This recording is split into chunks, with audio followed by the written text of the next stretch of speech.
BNP ক্ষমতায় এলে সুদ সহ 10,000 টাকা কৃষি ঋণ মওকুফের ঘোষণা। পদ্মা ব্যারাজ নির্মাণের প্রতিশ্রুতি তারেক রহমানের। অনাকাঙ্ক্ষিত ঘটনা তদন্তে সহায়তার আশ্বাস। 3 মন্ত্রণালয় দুর্নীতিমুক্ত রাখতেই পদত্যাগ করেননি 2 মন্ত্রী, দাবি শফিকুর রহমানের। নারীদের নিয়ে জামায়াতের বিরুদ্ধে অপপ্রচারের অভিযোগ। শেরপুরের ঘটনায় পরিস্থিতি ঘোলাটে করার চেষ্টা দেখছে বিএনপি। উশৃঙ্খলতার পাল্টা অভিযোগ জামায়াতের। ওসি ইউএনও প্রত্যাহার। সহিংসতায় জড়িতদের গ্রেফতারের নির্দেশ। হ্যাঁ বা না ভোটের পক্ষে প্রচার চালাতে পারবেন না প্রজাতন্ত্রের কর্মচারীরা, গণ্য হবে দণ্ডনীয় অপরাধ হিসেবে বলছে ইসি। কেবল সচেতন করা যাবে জনগণকে। এবং ট্যাংরাটিলা গ্যাস ক্ষেত্র বিস্ফোরণের ঘটনায় বাংলাদেশের পক্ষে আন্তর্জাতিক আদালতের রায়। কানাডিয়ান কোম্পানিকে নাইকোকে ক্ষতিপূরণ দিতে হবে $4,20,00,000।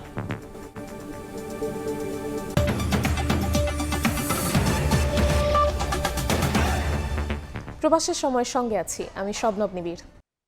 বিএনপি ক্ষমতায় এলে সুদ সহ 10,000 টাকা কৃষি ঋণ মওকুফ করার প্রতিশ্রুতি দিয়েছেন দলের চেয়ারম্যান তারেক রহমান। উত্তরবঙ্গ সফরে নির্বাচনী জনসভায় তিনি আরও বলেন, ভোটে ধানের শীষের বিজয় হলে পদ্মা ব্যারেজ নির্মাণে কাজ শুরু করা হবে। এছাড়া যে কোনো অনাকাঙ্ক্ষিত ঘটনা তদন্তে সরকারকে সব ধরনের সহায়তার আশ্বাস দেন বিএনপি চেয়ারম্যান। মিজানুর রহমানের ক্যামেরায় আহমেদ সালেহিনের রিপোর্ট।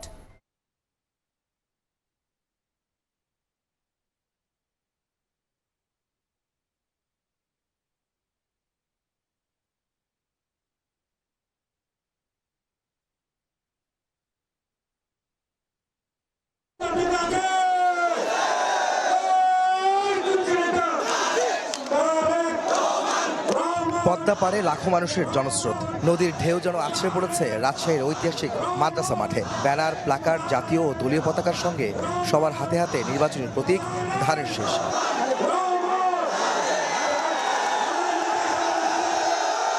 প্রিয় নেতা মঞ্চে আসতেই বাঁধ ভাঙে নেতাকর্মী, সমর্থক ও সাধারণ মানুষের আনন্দ আর উচ্ছ্বাসে। দুহাত নেড়ে রাজশাহী, চাঁপাইনবাবগঞ্জ ও নাটোরের মানুষের ভালোবাসার জবাব দেন তারেক রহমান। গ্রহণ করেন উষ্ণ অভ্যর্থনা। এ সফরেও সঙ্গে আছেন তারেক পত্নী doctor Zubaida Rahman. BNP chairman তার বক্তব্যে আবারও মানুষের অধিকার, কর্মসংস্থান সৃষ্টি, কৃষি, স্বাস্থ্যসহ নারীদের স্বাবলম্বী করে গড়ে তোলার পাশাপাশি তরুণদের জন্য আইটি সেক্টর ও কারিগরি শিক্ষায় দক্ষ করে গড়ে তুলতে তার পরিকল্পনার কথা জানান। আমরা এই বরেন্দ্র প্রকল্পকে চালু করতে চাই সঠিকভাবে। আবার অনেক যুবক আছে আইটিতে পারদর্শী, কিন্তু তাদের কর্মসংস্থানের উপায় নাই। আমরা সেই উপায়টি তৈরি করতে চাই আইটি পার্কের মধ্যে। পদ্মাপাড়ের মানুষের জীবনমান উন্নয়নে খাল খননের পাশাপাশি পদ্মা ব্যারেজ তৈরির প্রতিশ্রুতি দেন তারেক রহমান। বিএনপি ক্ষমতায় গেলে 10,000 টাকা পর্যন্ত কৃষি ঋণ মওকুফের প্রতিশ্রুতি দেন তিনি। আমরা পদ্মা ব্যারেজ নির্মাণের কাজে হাত দিতে চাই। ধানের শীষ বিজয়ী সরকার গঠন করলে আমরা 10,000 টাকা পর্যন্ত কৃষি ঋণ সুদ সহ মওকুফ করব ইনশাআল্লাহ।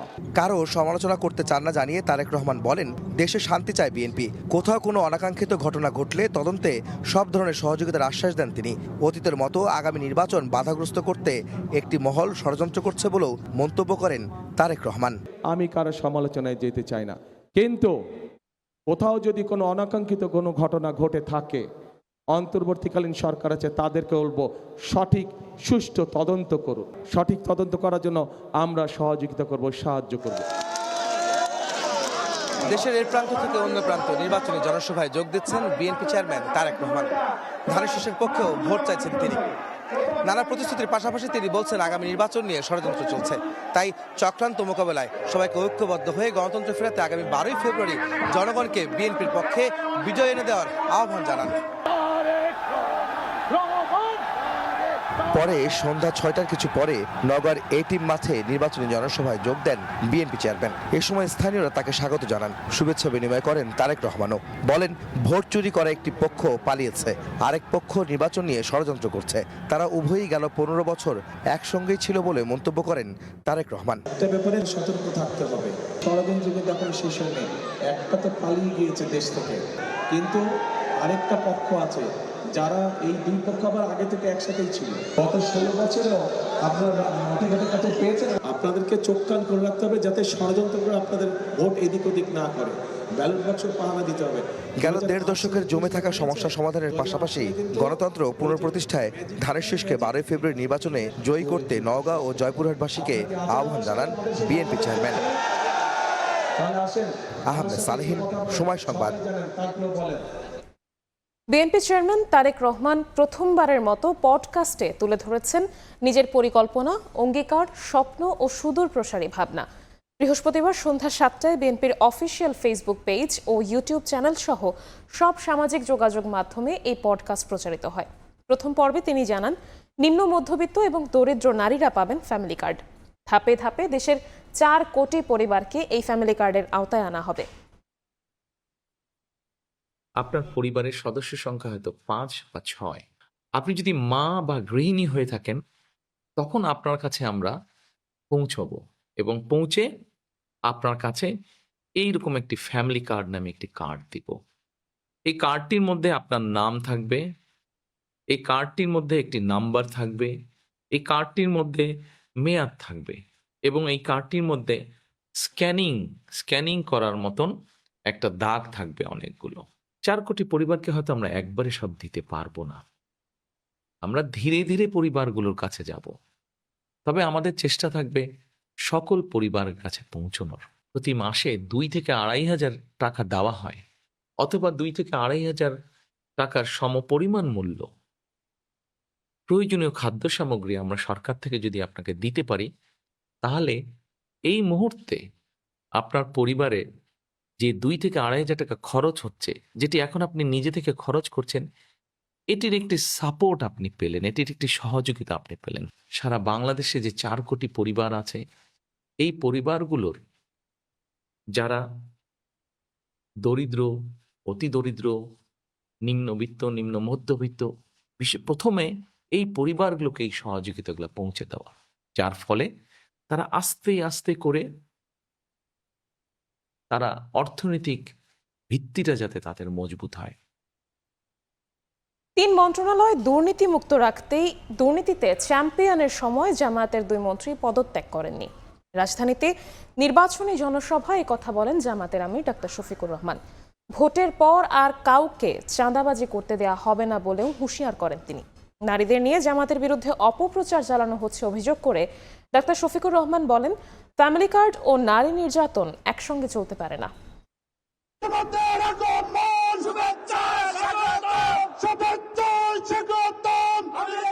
ত্রয়োদশ জাতীয় সংসদ নির্বাচনে ঢাকা 12 আসনে 11 দলীয় জোটের দাঁড়িপাল্লার প্রার্থী সাইফুল আলম খান বৃহস্পতিবার সকালে কারওয়ান বাজারে তার নির্বাচনী জনসভায় যোগ দেন জামায়াতে ইসলামীর আমির ডাক্তার শফিকুর রহমান। সভায় বক্তব্যে তিনি বলেন, দেশে আর কাউকে চাঁদাবাজি করতে দেওয়া হবে না। দুর্নীতিতে চ্যাম্পিয়নের সময় জামায়াতের 2 মন্ত্রী কেন পদত্যাগ করেনি বিএনপি চেয়ারম্যান তারেক রহমানের এমন প্রশ্নেরও জবাব দেন ডাক্তার শফিকুর রহমান। 2-1 নেতা এখন বলছেন, ঠিক আছে, আমরা এত অসৎ ছিলাম, আপনারা এত সৎ ছিলেন, তো ছেড়ে গেলেন না কেন? আমরা ছেড়ে যাইনি এই কারণে, অন্তত 3টা মন্ত্রণালয় বেঁচে যাক, দুর্নীতির হাত থেকে রক্ষা পাক, কিছু একটা ঠিকানা মানুষ পেয়ে যাক এবং বাংলাদেশের মানুষের মনে আস্থা তৈরি হোক। শেরপুরের নির্বাচনী সংঘাতে জামায়াত নেতার মৃত্যুর ঘটনায় তিনি বলেন, দেশের জন্য জীবন দিলেও জনগণের অধিকার হরণ হতে দেবে না জামায়াত। যারা আজকে আমাদের সহকর্মীদের গায়ে হাত দিচ্ছেন, তাদের প্রতি অনুরোধ, ভাই, এখন তো ভরা মাঘ মাস, শীত একটু কম হলেও এখনো যদি মাথা গরম হয়ে যায়, চৈত্র মাসে কি করবে? আমরা পরিষ্কার ঘোষণা করতে চাই, প্রয়োজনে দেশের জন্য জীবন দিব, কিন্তু জনগণের অধিকার কাউকে কেড়ে নিতে দেব না। এদিন বিকেলে ঢাকা 14 ও 16 দুটি আসনের নির্বাচনী সমাবেশে বক্তব্য দেন জামায়াত আমির। সেখানে দলটির নারী সদস্যরাও অংশ নেন। বলেন, ফ্যামিলি কার্ড ও নারী নির্যাতন একসঙ্গে চলতে পারে না। জামায়াত ক্ষমতায় এলে ঘরে বাইরে কর্মস্থলে নারীদের নিরাপত্তা নিশ্চিত করারও প্রতিশ্রুতি দেন আমির। আপনি এক হাতে ফ্যামিলি কার্ড, আরেক হাতে আমার মায়ের গায়ে হাত, এই 2টা আমরা দেখতে চাই না। মারা মিছিল করে আপনাদের কারো কাছে ফ্যামিলি কার্ড চায় না, এই মারা ইজ্জতের সাথে বাঁচতে চায়। রাখেন আপনার ফ্যামিলি কার্ড, আমার মায়ের ইজ্জতের বিনিময়ে কখনোই ফ্যামিলি কার্ড হতে পারে না। সন্ধ্যায় বনানী মাঠে ঢাকা 17 আসনে দাঁড়িপাল্লার প্রার্থীর পক্ষেও নির্বাচনী সমাবেশে বক্তব্য দেন জামায়াতের আমির। সেখানে তিনি বলেন, প্রতি বছর দলটির সংসদ সদস্য ও তার পরিবারের সদস্যরা আর্থিক হিসাব জমা দেবে। আব্দুল্লাহ শাফি, সময় সংবাদ, ঢাকা।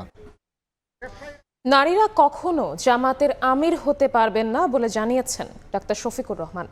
কাতার ভিত্তিক সংবাদ মাধ্যম আল জাজিরাকে দেওয়া এক সাক্ষাৎকারে তিনি বলেন, এটা ঈশ্বর প্রদত্ত সৃষ্টিগত পার্থক্যের কারণে সম্ভব নয়।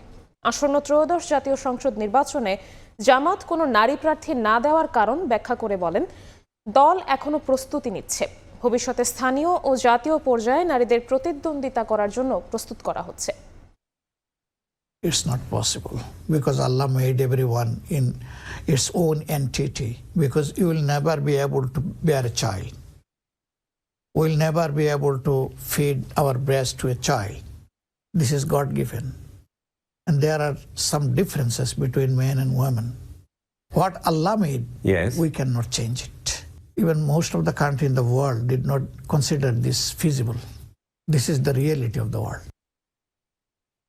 দেশের শীর্ষস্থানীয় ব্যবসায়ী ও শিল্প উদ্যোক্তাদের সঙ্গে জামায়াতে ইসলামী মতবিনিময়ে আগামী সরকারকে ব্যবসায়ী বান্ধব হওয়ার আহ্বান জানানো হয়েছে।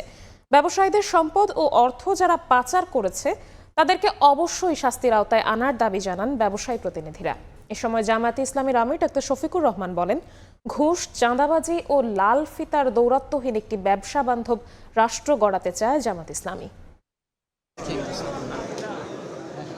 বৃহস্পতিবার সন্ধ্যায় রাজধানীর বনানীর একটি হোটেলে দেশের শীর্ষস্থানীয় ব্যবসায়ী ও শিল্প উদ্যোক্তাদের সঙ্গে মতবিনিময় সভার আয়োজন করে জামাত ইসলামী। এতে উঠে আসে ব্যবসায়ীদের নানা সমস্যার সমাধানে আগামীর সরকারের করণীয় প্রসঙ্গ। আমার সত্যি নিজেকে FBCCI এর সাবেক সভাপতি একে আজাদ বলেন, ব্যবসায়ীদের সম্পদ, অর্থ যারা পাচার করেছে তাদের অবশ্যই শাস্তির আওতায় আনতে হবে। আমার দেশে গ্যাস নাই, 5000 দরখাস্ত পড়ে আছে। আমাকে যদি কানেকশন না দিতে পারেন তাহলে বিদেশি বিনিয়োগের জন্য আপনার সেমিনার করে বিদেশে যে লাভ কি, সেই কমিটমেন্ট আপনাদের কাছ থেকে আমরা চাই। যারা টাকা নিয়ে গেছে বিদেশে, আমাদের সম্পদ বিদেশে পাচার করেছে, অবশ্যই তাদেরকে শাস্তির আওতায় আনতে হবে। ব্যবসায়ীদের স্বাধীনতা ও সুরক্ষার পাশাপাশি প্রতিযোগিতাকারী দেশগুলোর মধ্যে আঞ্চলিক ব্যবসাকে গুরুত্ব দেওয়ার আহ্বান আসে মতবিনিময়ে। এছাড়া আগামীর সরকারকে নিরপেক্ষ থেকে ব্যবসার পরিবেশ উন্নত করতে কাজ করার আহ্বান জানান ব্যবসায়ীরা। আমরা সেই ধরনের স্বাধীনতা চাই, আমরা সে ধরনের একটা স্বস্তিবোধ বলেন এবং সুরক্ষা চাই। প্রথমে কিন্তু এই জিনিসটা দিতে হবে। ইদানিং আমাদের অনেকগুলি স্পেশাল ইকোনমিক জোন হয়েছে, বাট লাইফ কিন্তু খুব বেশি আসে নাই। তো এই যে জায়গাগুলি, এসব জায়গায় আমাদেরকে কাজ করতে হবে। যদি বাংলাদেশের ইন্ডাস্ট্রিয়াল ডেভেলপমেন্ট করতে হয়, বাংলাদেশের পলিসি লেভেলে কাজ করতে হয়। সরকারের থেকে সেই ধরনের সহায়তা যদি না থাকে তাহলে ইনভেস্টমেন্ট, আপনি দেশি বলেন বিদেশি বলেন, কোনো ইনভেস্টমেন্টই দেশে আসার সুযোগ কম। ক্ষমতায় গেলে লাল ফিতার দৌরাত্ম্য বন্ধ করে ঘুষ ও চাঁদাবাজি মুক্ত ব্যবসা বান্ধব রাষ্ট্র গড়ার অঙ্গীকারের কথা জানান জামাতে ইসলামের আমির ডাক্তার শফিকুর রহমান। লাল ফিতা শুধু কি সময়ক্ষেপণ না, বেসরকারি একটা ট্যাক্স দিয়ে আগাইতে হয়, যার কারণে দেশে অনেকের ইচ্ছা এবং সম্পদ থাকা সত্ত্বেও তারা ইনভেস্টমেন্ট করতে সিকিউরড ফিল করেন না। আমার দেশের ইনভেস্টর যারা, তারাই যদি সিকিউর ফিল না করে তাহলে ফরেনাররা এখানে আসবে কেন? লাল ফিতাকে টুকরা টুকরা করে কেচি দিয়ে কেটে দেব, লাল ফিতা কারো হাতে থাকতে দেব না। মতবিনিময় সভায় শীর্ষ ব্যবসায়ীদের সঙ্গে উপস্থিত ছিলেন জামাতের শীর্ষ নেতারা। We are compelled to serve the people. Najmus Salehi, Somoy Sangbad, Dhaka. জনগণের শেরপুরে নির্বাচনী সহিংসতায় জামাত নেতা নিহতের ঘটনায় উদ্দেশ্যমূলকভাবে পরিস্থিতি ঘোলাটে করার চেষ্টা দেখছে বিএনপি। অন্যদিকে বিএনপি কর্মীদের বিরুদ্ধে উশৃঙ্খলতার পাল্টা অভিযোগ তুলেছে জামাত। এ ঘটনায় ঝিনাইগাতীর ওসি ও রিটার্নিং কর্মকর্তাকে প্রত্যাহার করেছে ইসি। সহিংসতায় জড়িতদের দ্রুত শনাক্ত করে গ্রেফতারের নির্দেশ দিয়েছেন প্রধান উপদেষ্টা। বুধবার শেরপুরের ঝিনাইগাতীতে নির্বাচনী অনুষ্ঠানে বসার আসন নিয়ে বাকবিতণ্ডার জেরে সংঘর্ষে জড়ান স্থানীয় বিএনপি এবং জামায়াত নেতাকর্মীরা। এতে নিহত হন জামায়াত ইসলামীর শ্রীবর্দী উপজেলা সেক্রেটারি রেজাউল করিম। বৃহস্পতিবার সকালে মগবাজারের কেন্দ্রীয় কার্যালয়ে সংবাদ সম্মেলন করেন জামায়াতের সহকারী সেক্রেটারি এহসানুল মাহবুব জোবায়ের। অভিযোগ করেন শেরপুর 3 আসনে জামায়াত প্রার্থী নুরুজ্জামান বাদলকে হত্যার উদ্দেশ্যেই এ ঘটনা ঘটানো হয়। বিএনপির যিনি প্রার্থী তার নেতৃত্বে তিনি উস্কানি দিয়েছেন এবং তার কারণেই এই ঘটনাটা ঘটেছে আমরা মনে করি। সন্ত্রাসীরা সেখানে আগে থেকেই ছিল, তাদের উদ্দেশ্য ছিল যে নুরুজ্জামান বাদল যিনি জামাত ইসলামের প্রার্থী শেরপুর 3-এর, মূলত তাকে হত্যা করা, অন্যদেরকে মারাত্মকভাবে আহত করা, এই হীন উদ্দেশ্যে তারা এই কাজটি করেছেন গিয়ে। এদিকে গুলশানে নির্বাচন পরিচালনা কার্যালয়ে সমসাময়িক বিষয় নিয়ে সংবাদ সম্মেলন করেন নির্বাচন পরিচালনা কমিটির মুখপাত্র মাহদি আমিন। এক প্রশ্নের জবাবে তিনি বলেন, বিএনপি ও প্রশাসনের বারবার অনুরোধের পরও জামায়াত নেতাদের অসহযোগিতায় শেরপুরের সংঘাতের সূত্রপাত ঘটে। আইন শৃঙ্খলা বাহিনী, সেনাবাহিনী, এমনকি বিএনপির যারা সিনিয়র নেতৃবৃন্দ রয়েছেন, ওনারা হাত জোর করে অনুরোধ করছিলেন যে সংঘর্ষ এড়ানোর জন্য যেন তিনি বিকল্প রাস্তা দিয়ে যান।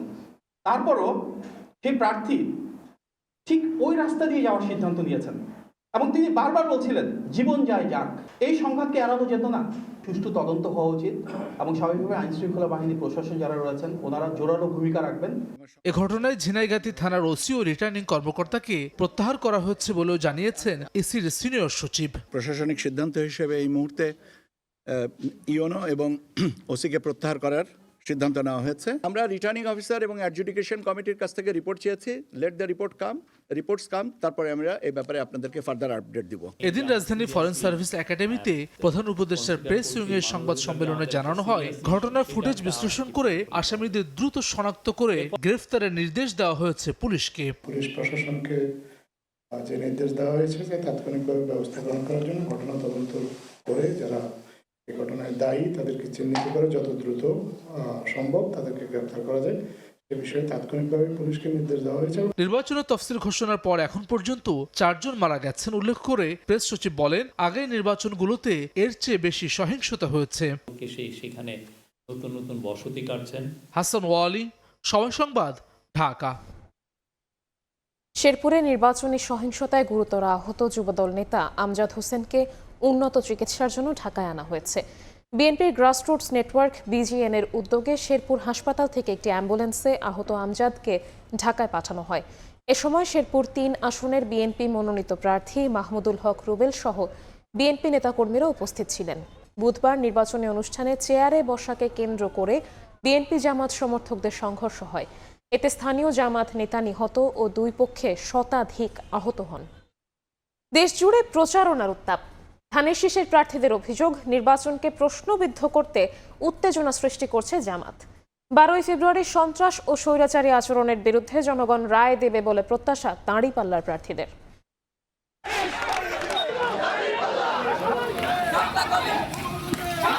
মাইকিং, উঠান বৈঠক ও পথসভা, ভোটারের দাঁড়ে দাঁড়ে নির্বাচনী প্রচারণায় ব্যস্ত প্রার্থীরা। বৃহস্পতিবার ঠাকুরগাঁও 1 আসনে নির্বাচনী সভা করেন ধানের শীষের প্রার্থী বিএনপি মহাসচিব মির্জা ফখরুল ইসলাম আলমগীর। বলেন, নির্বাচনে একটি দল অদৃশ্য শক্তি হিসেবে কাজ করছে। চট্টগ্রাম 11 আসনে আমির খসরু মাহমুদ চৌধুরী এবং কক্সবাজার 1 আসনে সালাউদ্দিন আহমদ প্রচারণা চালান। বাংলাদেশ জামাত ইসলামী বিভিন্ন জায়গায় সারা দেশে উত্তেজনা সৃষ্টি করছে, বিভিন্ন জায়গায় মিছিল মিটিং করছে। উদ্দেশ্য হচ্ছে তারা যেন নির্বাচনকে প্রশ্নবিদ্ধ করতে পারে। আমরা রাজনৈতিক সংস্কৃতিতে পরিবর্তন চাই, সহনশীলতা চাই, পরস্পরের প্রতি সম্মান বোধ চাই। যে দলটা আমার বাংলাদেশে বিশ্বাসই করতো না, সেই দলটাকে আমার বাংলাদেশকে নিরাপদে রাখতে পারবে?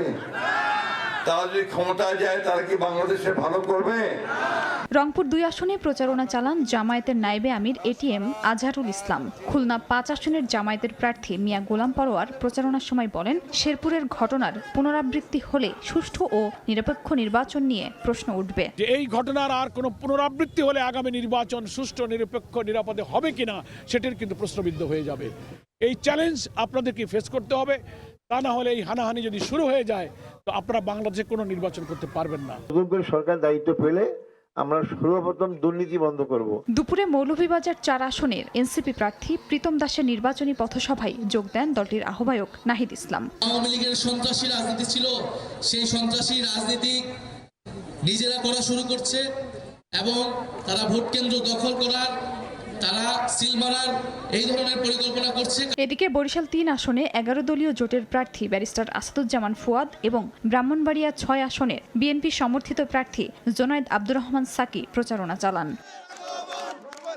খাদিজা স্বপ্না, সময় সংবাদ।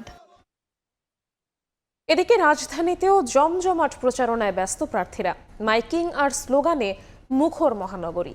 দিনভর প্রচারণায় ব্যস্ত সময় পার করেছেন বিএনপি মনোনীত প্রার্থীরাও। বৃহস্পতিবার সকালে শাহবাগে ঢাকা ৮ আসনে বিএনপি প্রার্থী মির্জা আব্বাস অভিযোগ করেন, নির্বাচনকে সামনে রেখে একটি গ্রুপ ইলেকশন ইঞ্জিনিয়ারিং করার চেষ্টা করছে। অন্যদিকে ঢাকা ৬ আসনের ধানের শীষের প্রার্থী ইশরাক হোসেন বলেন, নতুন বাংলাদেশের বাস্তবতা বিবেচনায় অপরাজনীতির চর্চা থেকে বেরিয়ে আসতে হবে। এদিকে ঢাকা ৮ আসনে বিএনপি প্রার্থী শেখ রবিউল আলম বলেন, নির্বাচনকে সামনে রেখে দল এবং প্রার্থীকে সংযত আচরণ করতে হবে, এড়িয়ে যেতে হবে সংঘাত।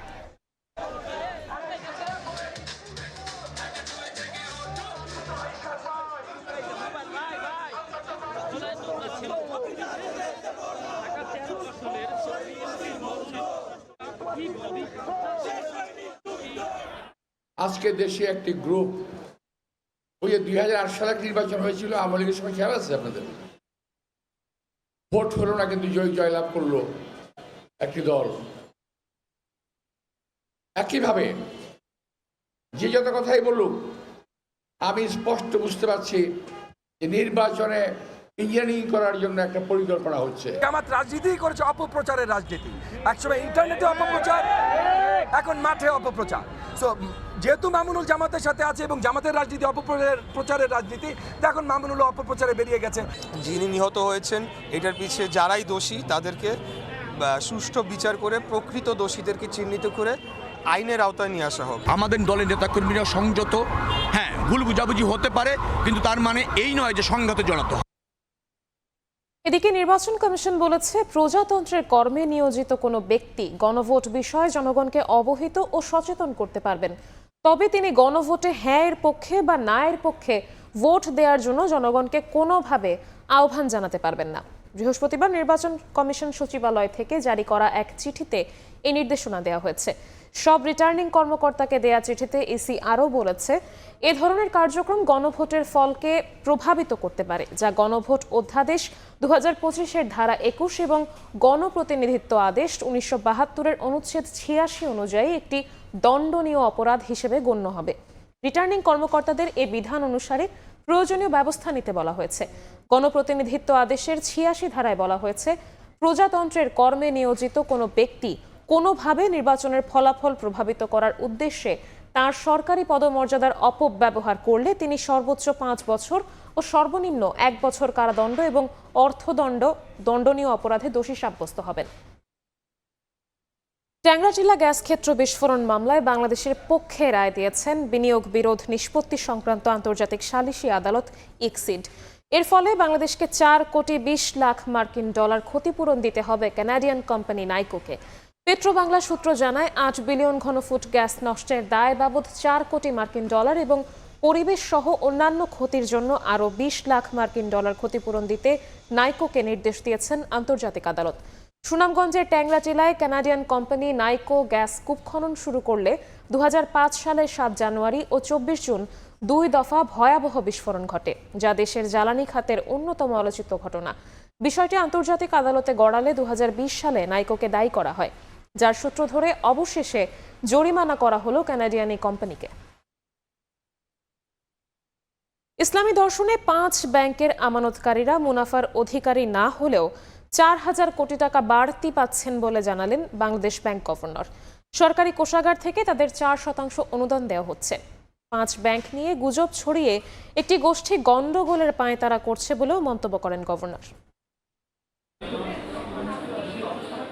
বছরের 1 জানুয়ারি সর্বোচ্চ 2 লাখ পর্যন্ত আমানতের অর্থ তোলার সুযোগ দিয়ে আনুষ্ঠানিকভাবে কাজ শুরু হয় সম্মিলিত ইসলামী ব্যাংকের। পর্যায়ক্রমে নতুন আমানত সংগ্রহ ও ঋণ দেওয়ার প্রক্রিয়াও যুক্ত করা হয়। নতুন আমানতে মুনাফা ধরা হয় সর্বোচ্চ 9%। অডিট প্রতিবেদনের ভিত্তিতে শরিয়াহ কাউন্সিলের মতামতে 2024 ও 2025 সালে 5 ব্যাংকের হাজার হাজার কোটি টাকা লোকসান করায় মুনাফা দেয়ায় আপত্তি আসে ইসলামী দর্শনে। তবে সে নিয়ে বেঁকে বসে আমানতকারীদের একটি অংশ। 2 লাখ লাখ টাকার সীমা তুলে পুরো মুনাফার দাবির প্রেক্ষিতে 20,000 কোটি টাকা মূলধনের বাইরে আমানতের উপর 4% দেওয়ার ঘোষণা দেয় অর্থ মন্ত্রণালয়। এতেও মানতে নারাজ, ফলে ভেস্তে যায় সম্মিলিত ইসলামী ব্যাংকের উদ্বোধনী অনুষ্ঠান। বৃহস্পতিবার সংবাদ সম্মেলনে গভর্নর জানান, আমানতকারীদের সর্বোচ্চ কল্যাণমুখী সিদ্ধান্ত থেকে পিছিয়ে যায়নি কেন্দ্রীয় ব্যাংক বা সরকার। কৃতজ্ঞতাবোধ থাকা উচিত। সরকার তাদেরকে ব্যাপকভাবে, আমি বলবো আমার প্রত্যাশার তুলনায় ব্যাপকভাবে এখানে সহায়তা দিয়েছে। গভর্নর জানান, ব্যাংক বহির্ভূত আর্থিক প্রতিষ্ঠানের ক্ষেত্রে আমানতকারীদের শুধুমাত্র আমানতের অর্থ ফেরত পেলেই সন্তুষ্ট থাকছে। সেখানে 5 ব্যাংকের প্রত্যাশার বেশি সহায়তা করেছে সরকার। সরকার কেন সবকিছু দিতে পারবে? সরকার কি সেই সক্ষমতা আছে? সরকার তো জনগণের টাকা দিয়ে তো করবে। জনগণের টাকা কি এইভাবে দেওয়াটা উচিত হবে? গত 14 বছরে ব্যাংক খাতে যেসব অগ্রগতি হয়নি তা গত 1 বছরে হয়েছে উল্লেখ করে বলেন, খেলাপি ঋণ কমাতে ভবিষ্যতে বন্ধকি সম্পত্তির নথি জমা দিতে হবে বাংলাদেশ ব্যাংকে। এক সম্পদ দিয়ে একাধিক ব্যাংক থেকে ঋণ নিতে পারবেন না ঋণ গ্রহীতারা। গ্রাহকদের দুরবস্থা দূরকরণের জন্য। সেলিয়া সুলতানা, সময় সংবাদ, ঢাকা। ত্রয়োদশ সংসদ নির্বাচনে আইনশৃঙ্খলা বাহিনী যেন কোনো দলের পক্ষে লেজুড় বৃত্তি না করে সে নির্দেশনা দেওয়া হয়েছে। বৃহস্পতিবার বিকেলে রাজারবাগ পুলিশ লাইন্স অডিটোরিয়ামে আইনশৃঙ্খলা বাহিনীর সঙ্গে মতবিনিময় সভা শেষে একথা জানিয়েছেন স্বরাষ্ট্র উপদেষ্টা জাহাঙ্গীর আলম চৌধুরী। অতীতের যে কোনো সময়ের চেয়ে ভালো নির্বাচন হবে বলেও মন্তব্য করেছেন স্বরাষ্ট্র উপদেষ্টা। জানান, ভোটের দিন ব্যালট বাক্স ছিনতাইয়ের মতো ঘটনা ঘটলে পোলিং অফিসার সহ আইনশৃঙ্খলা বাহিনীর কাউকেই ছাড় দেওয়া হবে না। এ সময় শেরপুরে জামাত নেতা হত্যার ঘটনার সঙ্গে জড়িতদের গ্রেপ্তারের সর্বোচ্চ চেষ্টা চলছে বলে জানান তিনি। বলেন, অপ্রীতিকর ঘটনা রোধে সব পক্ষকে ধৈর্য ধরতে হবে।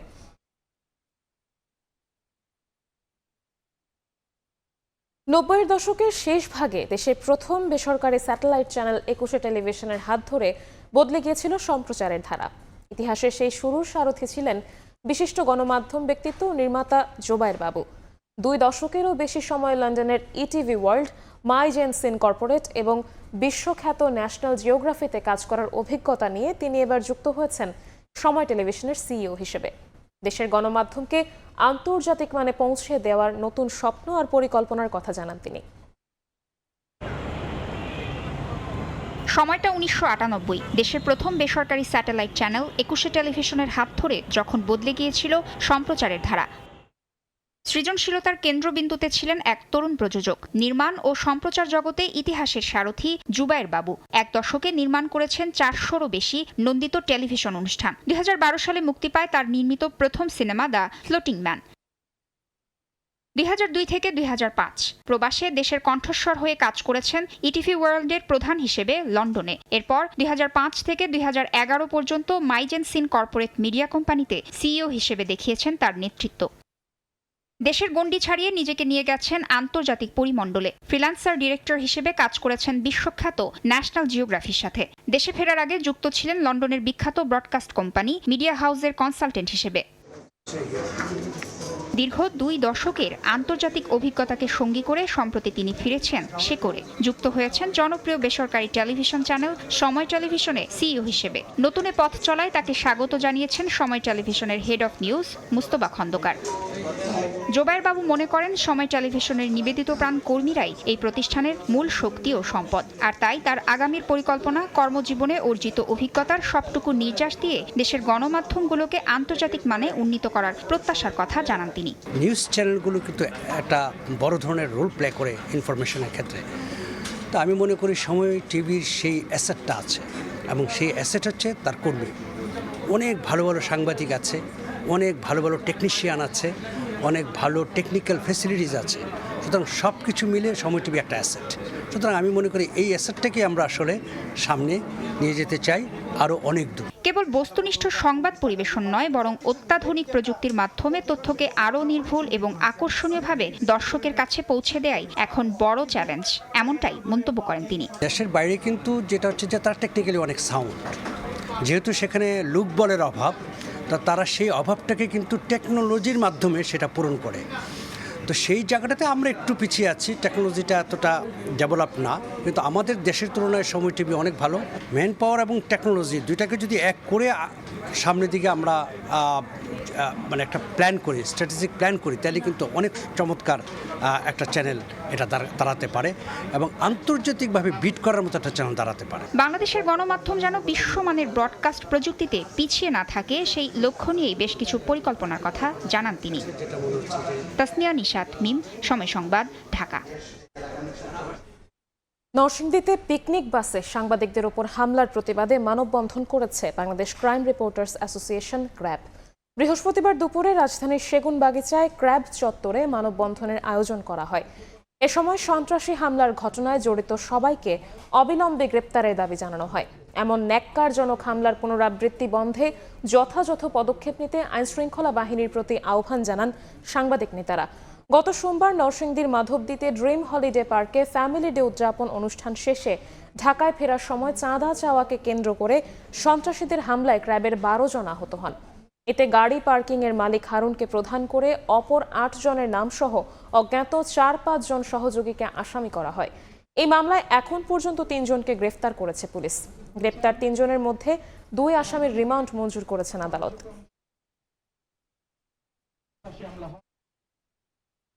2024 সালের আন্দোলন বিপ্লব নয়, গণ অভ্যুত্থান। এই অভ্যুত্থানের পর রাষ্ট্র নির্মাণে সিভিল সোসাইটি ব্যর্থতার উদাহরণ তৈরি করেছে। রাজধানীর ব্র্যাক সেন্টারে আয়োজিত এক সেমিনারে এসব কথা বলেন প্রধান উপদেষ্টার বিশেষ সহকারী অধ্যাপক আলী রিয়াজ। সেমিনারে অংশ নেওয়া বিশিষ্টজনেরা জুলাই গণ অভ্যুত্থান, নতুন রাজনৈতিক বন্দোবস্ত ও গণতান্ত্রিক অগ্রযাত্রার গতিপথ নিয়ে কথা বলেন। রাজধানীর ব্র্যাক সেন্টারে বিআইডিজি আয়োজিত পুরাতন বন্দোবস্তে ভাঙন, সংস্কার ও গণতন্ত্রের পুনর্ভাবনা শীর্ষক সেমিনারে অংশ নেন বিশিষ্টজনেরা। সেমিনারে উঠে আসে জুলাইয়ের উত্তাল দিনগুলোর পটভূমি বিকাশে নাগরিকের ভূমিকা, বিভিন্ন সংস্কার কমিশনের রিপোর্ট ও গণতান্ত্রিক উত্তরণের বিভিন্ন প্রতিবন্ধকতার দিকগুলো। কিছু জানি না, আন্দোলনে দৌড়াচ্ছি, মিছিলের মধ্যে তাড়া খাচ্ছি। দেশের রাজনৈতিক ইতিহাসে গণ অভ্যুত্থানগুলো আকস্মিক কোনো ঘটনা নয় উল্লেখ করে বক্তারা বলেন, অভ্যুত্থান পরবর্তী জাতীয় সংহতি ধরে রাখার ব্যর্থতাই গণতান্ত্রিক উত্তরণের প্রধান প্রতিবন্ধকতা। সরকারের নির্লিপ্ততাই মব সন্ত্রাসকে উস্কে দিচ্ছে বলে অভিমত তাদের। প্রথম আলোতে এবং ডেইলি স্টারে অ্যাটাক করা, স্থানতে অ্যাটাক করা, এটা কি ডিমান্ড অফ দ্য মাল্টিটিউডসের মধ্যে পড়বে, না ওই এটাকে মবক্রেসির মধ্যে পড়বে? I think the term is mobocracy is popularly used. We see mobs attacking women's sports, Hindus, indigenous people, Ahmadiyyas, cultural institutions, and most horrifically, visibly, the 2 major newspapers in the country. এই সময় সবচাইতে আক্রান্ত হলো আদিবাসী মানুষেরা, এই সময় আক্রান্ত হলো নারীরা, এমনকি জুলাইয়ের যোদ্ধারা পরমুহূর্ত থেকে মঞ্চের কোনায় সরে গেল। এদিকে অভ্যুত্থান পরবর্তী সমাজ গঠনে সিভিল সোসাইটি ব্যর্থ হয়েছে বলে মন্তব্য করেন প্রধান উপদেষ্টার বিশেষ সহকারী অধ্যাপক আলী রিয়াজ। যখন একটি রাজনৈতিক শক্তি ক্ষমতায় অধিষ্ঠিত হয়, তার যে কমান্ড থাকে রাষ্ট্রের উপর, সেই কমান্ডটা একটি অন্তর্বর্তী সরকারের ছিল না। সিভিল সোসাইটি আগাগোড়াই এই সরকার, অন্তর্বর্তী সরকার আসার শুরু থেকে এক ধরনের তথাকথিত অ্যাপলিটিক্যাল ভূমিকা পালন করেছে। যদিও এই সময়ে আমি লক্ষ্য করেছি যে শেষ পর্যন্ত এগুলো দলীয় উঞ্ছবৃত্তি ছাড়া আর কিছুই করে নাই। নির্বাচন সুষ্ঠুভাবে সম্পন্ন হলে অভ্যুত্থান পরবর্তী গণতান্ত্রিক যাত্রায় বাংলাদেশ বিশ্বে নজির সৃষ্টি করবে বলেও মত বক্তাদের। 8 ফেব্রুয়ারির পরে যত দ্রুত সম্ভব সংসদ আপার হাউস তৈরি করার জন্য কাজ করবে। সামদানি প্রত্যয়, সময় সংবাদ, ঢাকা। প্রায় 1.5 দশক পর বাংলাদেশ থেকে পাকিস্তানে সরাসরি ফ্লাইট পরিচালনা শুরু করেছে বিমান বাংলাদেশ এয়ারলাইন্স। বৃহস্পতিবার সন্ধ্যায় হজরত শাহজালাল বিমানবন্দরে সব আনুষ্ঠানিকতা শেষে ঢাকা করাচি ঢাকা ননস্টপ ফ্লাইটটি যাত্রা শুরু করে। ঢাকা থেকে সপ্তাহে আপাতত বৃহস্পতি ও শনিবার ফ্লাইট চলবে করাচি রুটে। শিডিউল অনুযায়ী ফ্লাইটটি রাত 8টায় ছেড়ে রাত 11টায় করাচি জিন্নাহ আন্তর্জাতিক বিমানবন্দরে পৌঁছাবে। আর ফিরতি ফ্লাইট করাচি থেকে রাত 12টায় ছেড়ে ঢাকায় পৌঁছাবে ভোর 4টায়। সরাসরি ফ্লাইট চালু হওয়ায় ভ্রমণকারীদের খরচ কমেছে সর্বনিম্ন 30,000 টাকা।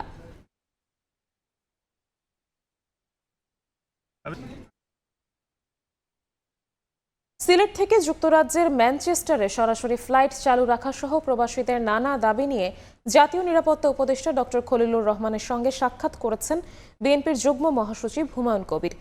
বৃহস্পতিবার দুপুরে প্রধান উপদেষ্টার কার্যালয়ে সাক্ষাৎ করেন তিনি।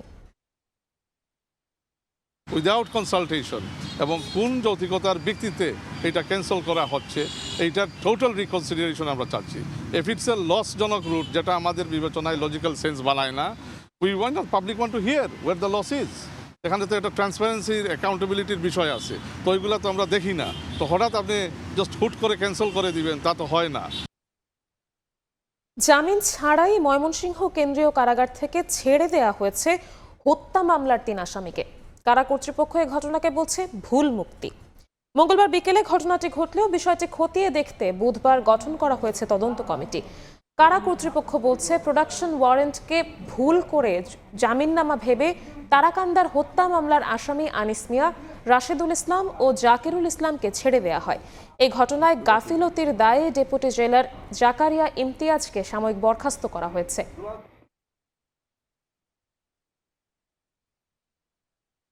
ভুলবশত যে বন্দী 3 জন মার্ডার মামলার আসামি ছেড়ে দিয়েছে, আপনার যে প্রোডাকশন ওয়ারেন্টকে জামিন নামা মনে করে এটার উপরে অ্যাকশনে গিয়ে মুক্তিয়া দিছে জামিন, কিন্তু আসলে এটা জামিন নামা ছিল না।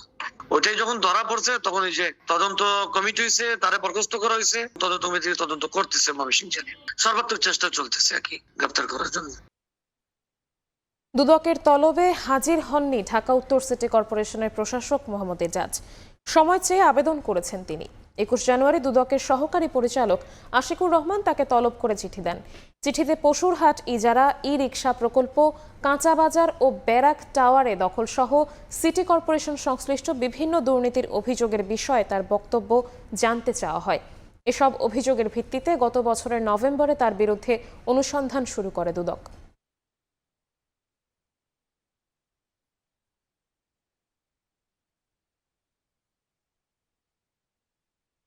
দায়িত্বশীলতার অভাবে দেশের পর্যটন শিল্পের অপার সম্ভাবনাকে কাজে লাগানো যাচ্ছে না বলে মনে করেন পরিবেশ ও জলবায়ু পরিবর্তন এবং তথ্য মন্ত্রণালয়ের উপদেষ্টা সৈয়দা রিজওয়ানা হাসান। বৃহস্পতিবার সন্ধ্যায় রাজধানীর একটি হোটেলে দি বাংলাদেশ মনিটর ও গ্যালাক্সি গ্রুপের উদ্যোগে এক সম্মাননা প্রদান অনুষ্ঠানে তিনি কথা বলেন।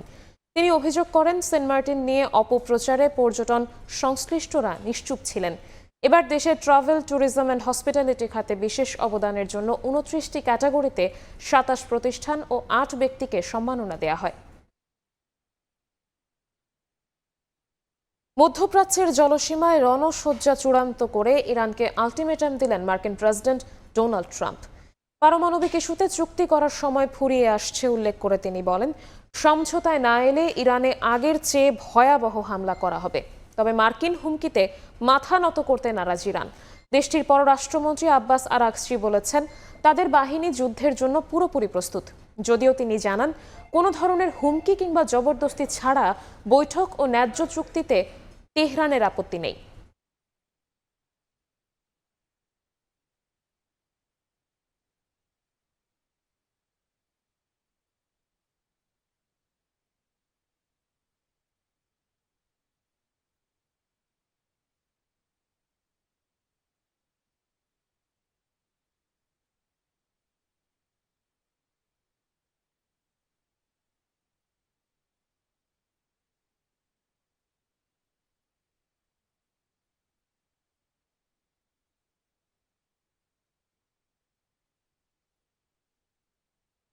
বাংলাদেশ ও মালদ্বীপের শিক্ষাক্ষেত্রে সহযোগিতা জোরদারে উভয় দেশের 2 বিশ্ববিদ্যালয়ের মধ্যে সমঝোতা স্মারক সই হয়েছে। বুধবার আয়োজিত এই অনুষ্ঠানে উপস্থিত ছিলেন মালদ্বীপের জাতীয় বিশ্ববিদ্যালয়ের চ্যান্সেলর, মালদ্বীপে বাংলাদেশের হাই কমিশনার এবং বিইউপির আন্তর্জাতিক সম্পর্ক বিভাগের চেয়ারম্যান। এই চুক্তির আওতায় শিক্ষার্থী ও শিক্ষক বিনিময়, অতিথি অধ্যাপক নিয়োগ, যৌথ সেমিনার ও কর্মশালা আয়োজন, স্বল্পমেয়াদী কোর্স এবং গবেষণা ও প্রকাশনায় সহযোগিতার পথ সুগম হবে। সংশ্লিষ্টদের মতে এটি বাংলাদেশ ও মালদ্বীপের মধ্যকার বন্ধুত্ব ও ভবিষ্যৎমুখী শিক্ষাগত অংশীদারিত্বকে আরও দৃঢ় করবে। দেশে ফিরে বীরোচিত সংবর্ধনা পেল সাফ নারী ফুটসাল চ্যাম্পিয়ন দল। রাজধানীর হাতিরঝিলে সাবিনা, সুমাইয়া, মানসুরা কৃষ্ণাদের জাঁকজমকপূর্ণ আয়োজনে সম্মানিত করেছে বাংলাদেশ ফুটবল ফেডারেশন। এর আগে সন্ধ্যায় থাইল্যান্ড থেকে দেশে ফিরে ছাদ খোলা বাসে শিরোপা উদযাপন করে বাংলার জয়িতারা। দেশের ফুটসালের প্রথম শিরোপা সমর্থকদের উৎসর্গ করেছেন অধিনায়ক সাবিনা খাতুন। চ্যাম্পিয়ন নারীদের বিশেষ পুরস্কার দেওয়া হবে বলে জানিয়েছেন তাবিথা ওয়াল। রাজধানীর হাতিরঝিলের এমপি থিয়েটারে ঝলমলে এক রাত, যেখানে অনুষ্ঠানের মধ্যমণি নারী সাফ ফুটসালের শিরোপা জয়ী দল। প্রথমবারের মতো সাফ ফুটসাল চ্যাম্পিয়নশিপে অংশ নিয়ে বাজিমাত করেছে লাল সবুজের নারীরা। অপরাজিত চ্যাম্পিয়ন হওয়ার গৌরব অর্জন করায় পেলেন বিরচিত সংবর্ধনা। বাফুফের ফুটসাল দলের যাত্রা 5 মাসের, যেখানে নারী দল একসঙ্গে অনুশীলন করেছে মাত্র 1 মাস। সেই দলটাকে এক সুতোয় গেঁথেছেন অধিনায়ক সাবিনা, তার সঙ্গে ছিলেন মাসুরা, সুমাইয়া, কৃষ্ণারা। আর মাত্র 1 মাসে এই দলকে তৈরি করেছেন ইরানি কোচ সৈয়দ খোদা রাহামি। এর আগে সন্ধ্যায় থাইল্যান্ড থেকে ঢাকায় পৌঁছায় নারী ফুটসাল দল, যেখানে তাদের বরণ করে নেন বাফুফে সহসভাপতি ফাহাদ করিম। জাতীয় নারী দলের 2 সাফের শিরোপার মতো সাফ ফুটসালের শিরোপা নিয়েও সবার আগে অধিনায়ক সাবিনা। এরপর শুরু হয় চ্যাম্পিয়ন দলের ছাদ খোলা বাসের ট্রফি প্যারেড। বিমানবন্দর থেকে ঢাকার বিভিন্ন পয়েন্ট ঘুরে সেই উদযাপন থামে হাতিরঝিলের এমপি থিয়েটারে। এমন সাফল্যের পেছনে পুরো কৃতিত্ব নারী ফুটসাল দল ও বিশেষ করে সাবিনা খাতুনকে দিয়েছেন দলের ম্যানেজার ইমরানুর রহমান। আর এই শিরোপা পুরো দেশকে উৎসর্গ করেছেন সাবিনা। খেলার আগ্রহ আরো বাড়ে, আর জেতার আগ্রহ বাড়ে। এই জায়গা থেকে এই ট্রফি আপনাদের জন্যই, দেশের মানুষের জন্য। এইটার পুরো কৃতিত্ব আসলে এই দলে যারা খেলছেন, আমার এই বাঘিনী অধিনায়ক, তার সহ অধিনায়করা যারা আছেন, তারা প্রো অ্যাকচুয়ালি। তারা ফুটবলটা যেভাবে খেলে আসছেন, তাদের জন্য ফুটসালটা কোপ আপ করাটা অনেক সহজ হয়েছে। একাডেমি হবে ফুটসালে, আমরা চাবো যে অনূর্ধ্ব 16, অনূর্ধ্ব 15 এইভাবে করে এগিয়ে ছেলে এবং মেয়েদের লিগ হবে।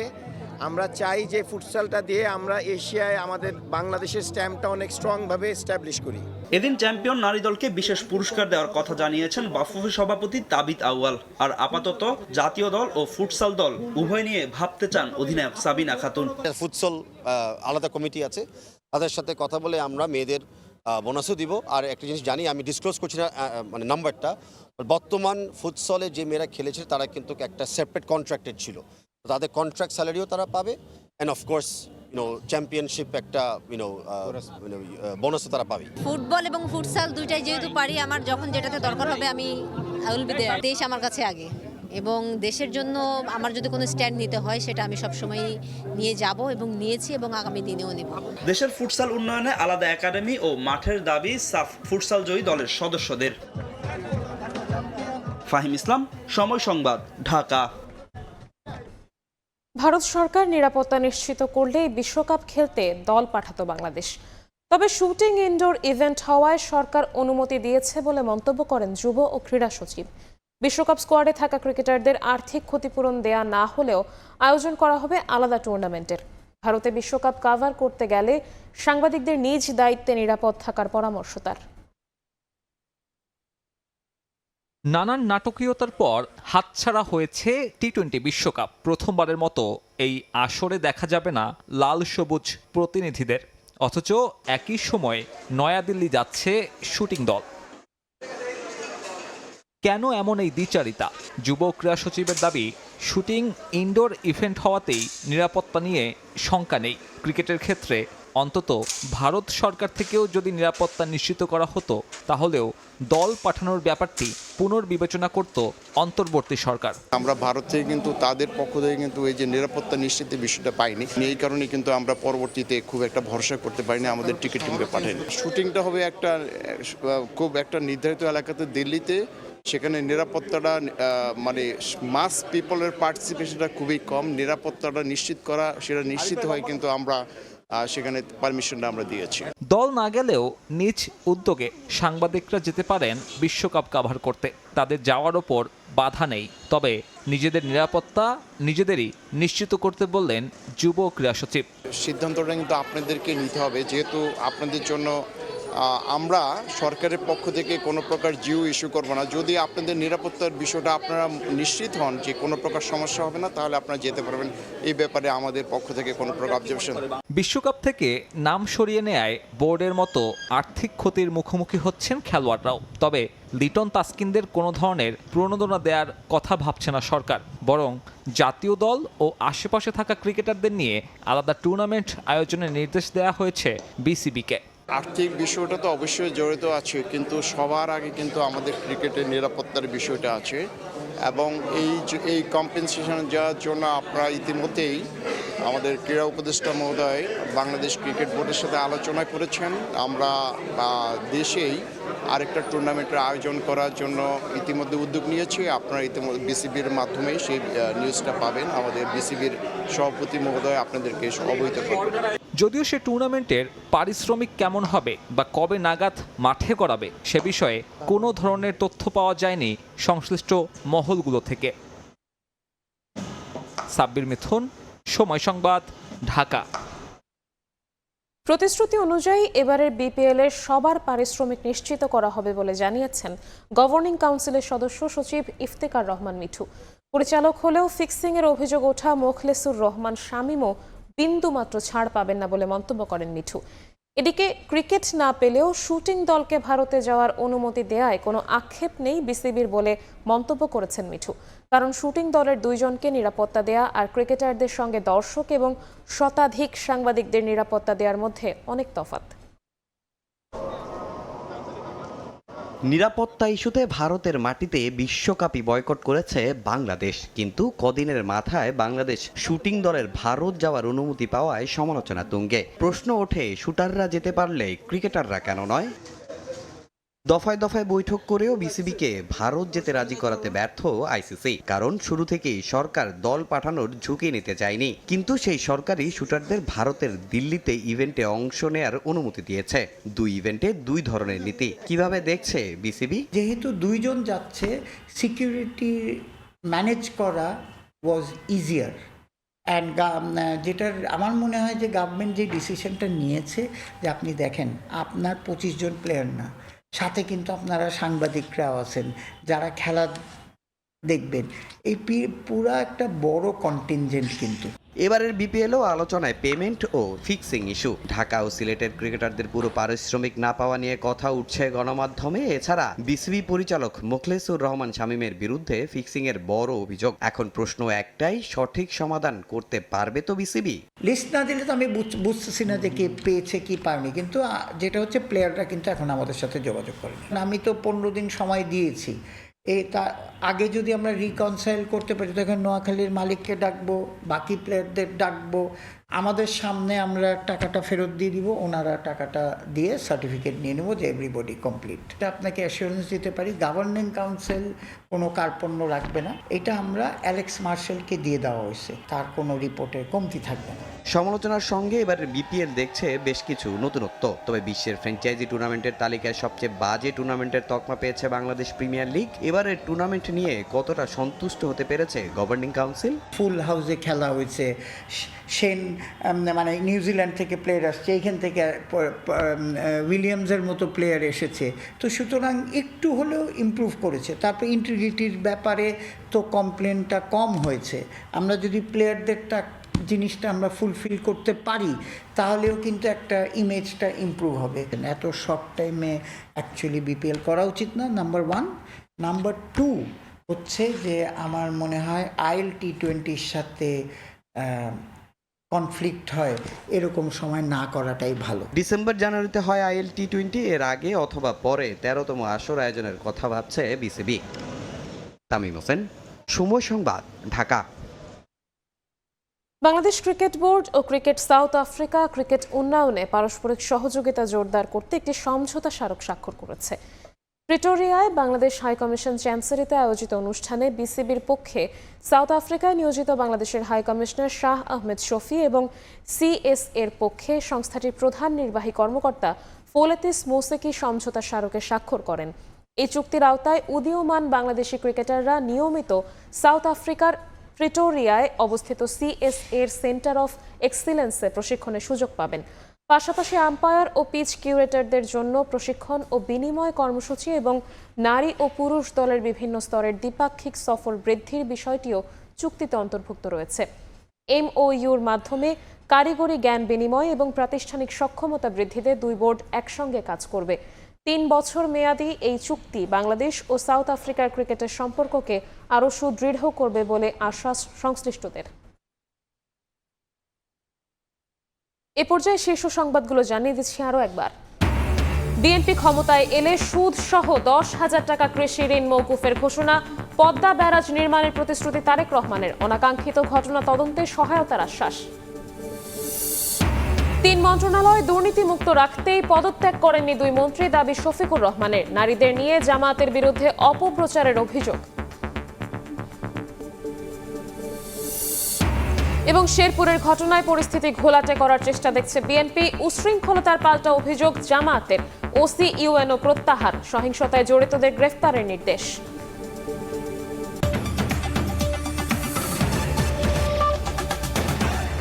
এই ছিল প্রবাসের সময়ে। সঙ্গেই থাকুন সময়ের।